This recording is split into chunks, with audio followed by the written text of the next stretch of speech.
আসসালামু আলাইকুম রহমতুল্লাহি ওবরাকাতু। আমরা আজকে শিখে নেব নামাজের বাইরে এবং ভিতরে কটি ফরজ। নামাজের বাইরে 7টি, ভিতরে 6টি। বাইরে যে 7টি, 1 নম্বরে শরীর পাক, 2 নম্বরে জায়গা পাক, 3 নম্বরে কাপড় পাক, 4 নম্বরে 17 ঢাকা। 17 ঢাকা আমাদের শরীরটাকে কাপড় দিয়ে ঢাকতে হবে। সুন্নতি লেবাস পরিধান করে নামাজ পড়াটা সওয়াব বেশি হবে, নেকি বেশি হবে। 5 নম্বরে নামাজের ওয়াক্ত হওয়া। যে নামাজটা আমরা পড়ব সেই নামাজের ওয়াক্ত হতে হবে।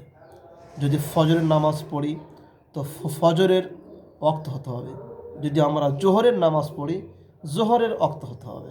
যদি আমরা আসরের নামাজ পড়ি আসরের ওয়াক্ত হতে হবে। মগরিবের নামাজ পড়ি যদি মগরিবের ওয়াক্ত হতে হবে। এশার নামাজ পড়ি যদি এশার ওয়াক্ত হতে হবে।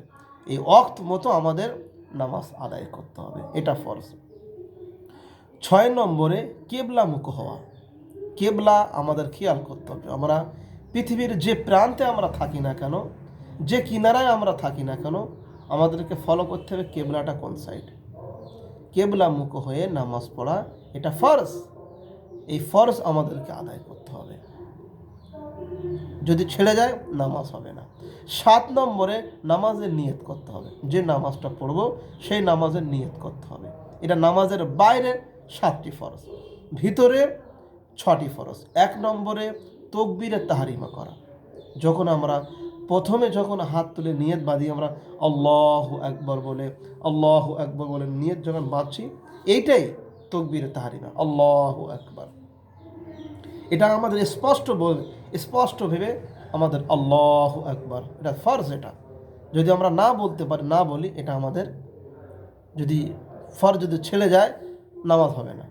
তো 1 নম্বরে তাকবীরে তাহরিমা করা, আল্লাহু আকবার। 2 নম্বরে কিয়াম করা, আমাদের দাঁড়িয়ে নামাজ পড়তে হবে। 2 নম্বরে কিয়াম করা, দাঁড়িয়ে নামাজ পড়া। 3 নম্বরে কেরাত করা, কোরআন শরীফ থেকে কিরাত করতে হবে। 4 নম্বরে রুকু করা। 5 নম্বরে 2 সেজদা করা। 6 নম্বরে নামাজের শেষ বৈঠক করা। এটা আমাদের খেয়াল করতে হবে। এই 6টি ফরজ, আর বাইরে 7টি ফরজ, টোটাল মিলে 13টি ফরজ।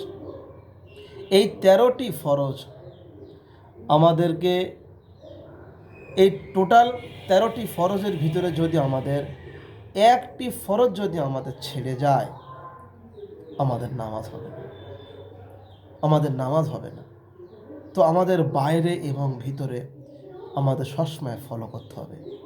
যদি আমরা ফরজগুলো অন্তত যদি আমরা আদায় করতে পারি, আল্লাহ রাব্বুল আলামিন আমাদের নামাজকে কবুল করবে। আমরা খেয়াল করবো ইনশাআল্লাহ। ওয়া মা তাওফীক ইল্লা বিল্লাহ।